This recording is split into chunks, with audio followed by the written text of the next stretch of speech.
Slamming this smaller spacecraft into this larger asteroid isn't going to destroy it, but it will deflect it. NASA really is, in the name of planetary defense, in order to be ready in case we need it. अंतरिक्ष में एक जबरदस्त टक्कर होने वाली है।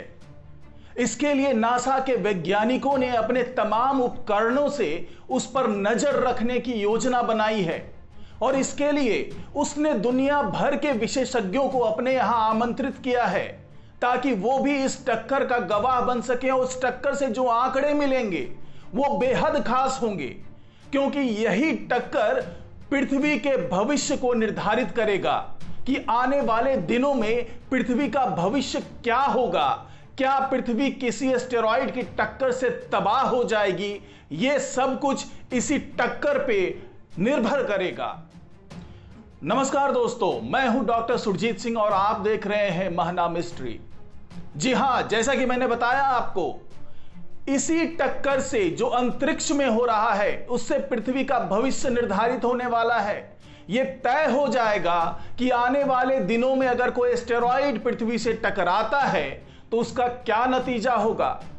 क्योंकि आपको मैं बता दूं कि अगर कोई 450 फीट व्यास से ज्यादा, यानी अगर किसी एस्टेरॉइड का डायमीटर 450 फीट से ज्यादा है, अगर वो कहीं गिरेगा पृथ्वी पर, अगर अमेरिका पे ये गिरता है तो उसके एक पूरे राज्य को तबाह कर देगा।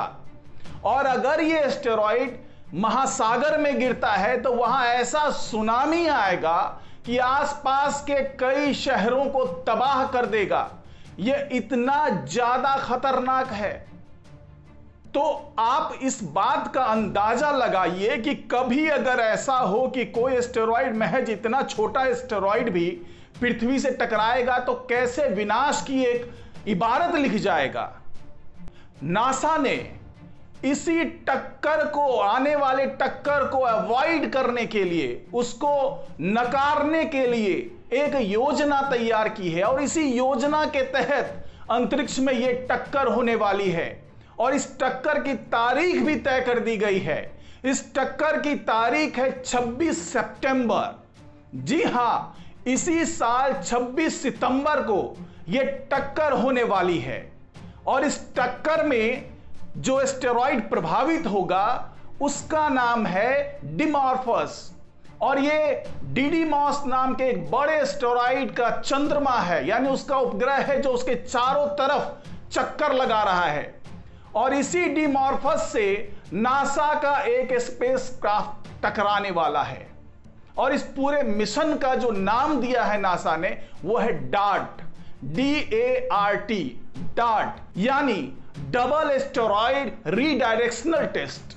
जी हां, यही टेस्ट ये तय करेगा कि क्या नासा या दूसरे जो स्पेस एजेंसी हैं, चाहे वो यूरोपियन स्पेस एजेंसी की बात कर लें या इटालियन स्पेस एजेंसी की बात कर लें या दूसरे किसी भी स्पेस एजेंसी की बात कर लें, तो वो इसी टक्कर से तय होगा कि क्या कोई स्पेस एजेंसी इतना सक्षम होगा कि वो अपने किसी यान से टक्कर मारकर या किसी मिसाइल से टक्कर मारकर किसी एस्टेरॉइड की दिशा बदल सकता है, उसकी गति में बदलाव ला सकता है। नासा ने इस मिशन की शुरुआत पिछले साल नवंबर में की है और कैलिफोर्निया से इस रॉकेट ने अपने साथ जो ये डार्ट मिशन का एक स्पेसक्राफ्ट है उसको लेकर के उड़ान भरी थी। और ये उड़ान जो भरी है और इसमें जो पूरे मिशन में साथ दे रहे हैं वो दे रहा है इटालियन स्पेस एजेंसी और यूरोपियन स्पेस एजेंसी, और इसी तीन एजेंसी की मदद से इस पूरे मिशन को चलाया जा रहा है। और जब रॉकेट से ये स्पेसक्राफ्ट कह लीजिए, एक छोटा सैटेलाइट कह लीजिए, ये जब अलग हुआ उस वक्त उसकी स्पीड जो थी वो थी 1 करोड़ किलोमीटर से भी ज्यादा। और अब जो ये स्पेसक्राफ्ट टकराने वाला है, डिमॉर्फस से टकराने वाला है, जो कि डिडीमॉस का चंद्रमा है, उससे टकराने वाला है, तो उस वक्त जो इसकी स्पीड होगी वो पहले से ही तैयारी करके नासा ने उसकी स्पीड को कम किया है और ये 24,140 किलोमीटर प्रति घंटे की रफ्तार से ये स्पेसक्राफ्ट टकराएगा डिमॉर्फस से। और ये जो पूरी घटना होगी इस पर नजर रखने के लिए इटली का एक सैटेलाइट वहां पास में मौजूद होगा। ये क्यूबिक सैटेलाइट जो है इस टक्कर की तमाम तस्वीरों को धरती पर भेजेगा। Yes, NASA really is crashing a spacecraft into an asteroid. Do this test before we need it. That's where DART comes in. DART is a spacecraft that's about the size of a vending machine. Slamming this smaller spacecraft into this larger asteroid isn't going to destroy it, but it will deflect it. NASA really is, in the name of planetary defense, in order to be ready in case we need it. धरती से भी telescope की मदद से इस टक्कर को देखा जाएगा।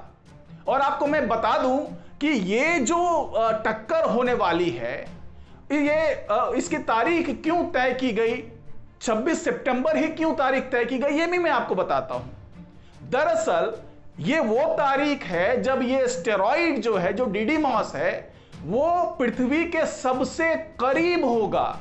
ये करीब 68 लाख किलोमीटर की दूरी पर मौजूद होगा और इससे ज्यादा करीब वो पृथ्वी के कभी नहीं आएगा। इसलिए ये तारीख तय की गई और इसी तारीख में इस टक्कर को तय किया गया कि ये टक्कर हो जाए, ताकि उससे जो रिकॉर्ड मिलना है या फिर उस एस्टेरॉइड पे जो धूल है, मिट्टी है, धातु है या जो भी है, उसके बारे में भी सही गणना की जा सके और उसका सही विश्लेषण किया जा सके, ताकि जो ये दूरी है वहां तक के डाटा को रिकॉर्ड करने के लिए धरती से जो टेलीस्कोप है वो भी सक्षम होगा। साथ ही इटली का जो क्यूबिक सैटेलाइट है वो भी काफी करीब से इन तस्वीरों को ले पाएगा। और आपको मैं बता दूं कि ये जो डिडीमॉस है इसका डायमीटर करीब 2600 फीट है और ये जो डिमॉर्फस है, जिस चंद्रमा की बात कर रहे हैं, उसका डायमीटर 550 फीट है। तो डिडीमॉस की तो बात छोड़ दीजिए, अगर डिमॉर्फस भी भटक करके किसी तरीके से पृथ्वी से टकरा जाता है तो कई हजार किलोमीटर के इलाके को वो प्रभावित करेगा, खत्म कर देगा, विनाश लीला हो जाएगी वहां पे। इसीलिए ये टक्कर अपने आप में बहुत अहम है, क्योंकि अगर ये जो डार्ट के स्पेसक्राफ्ट की टक्कर होती है डिमॉर्फस के साथ में, अगर उसमें जरा सा भी उसके गति में या उसके दिशा में बदलाव होता है तो वो फिर दिशा बदल करके डिडीमॉस के साथ टकरा सकता है और इस टक्कर से दोनों की ही दिशा और गति में जो फर्क आएगा उससे काफी ज्यादा बदलाव हो सकता है। जी हां, स्पेस में अगर 1 किलोमीटर की रफ्तार भी कम होती है या फिर 1 डिग्री के एंगल से भी किसी एस्टेरॉइड का डायरेक्शन चेंज होता है तो यह बहुत बड़ा बदलाव माना जाता है, क्योंकि अगर गति उसकी 1 किलोमीटर प्रति घंटा से कम हो गई या 1 डिग्री पे उसका दिशा बदल गया, उसका डायरेक्शन चेंज हो गया, तो यह एक बहुत बड़े खतरे को टालने की एक बहुत बड़ी सफलता हासिल हो सकती है नासा को। और नासा ने साफ साफ कहा है कि उसका यह मिशन केवल अमेरिका के लिए नहीं है, उसका यह मिशन पूरी दुनिया के लिए है। क्योंकि जैसा कि मैंने बताया कि एस्टेरॉइड अगर आने वाले दिनों में अगर टकराती है पृथ्वी से, जहां भी टकराएगी वहां एक विनाश की इबारत लिख के जाएगी वो। तो इसीलिए नासा का यह मिशन बहुत खास है और 26 सितंबर की तारीख आप याद कर लीजिए जब नासा की यह टक्कर अंतरिक्ष में होने वाली है और उसके नतीजे उसके 1 सप्ताह के अंदर आने की उम्मीद है। और इस नतीजे पे दुनिया भर के साइंटिस्ट, दुनिया भर के एक्सपर्ट नजर लगाए हुए हैं, नजर बनाए हुए हैं उस पर कि इस टक्कर का नतीजा क्या होगा। तो इस रिपोर्ट में इतना ही। नमस्कार।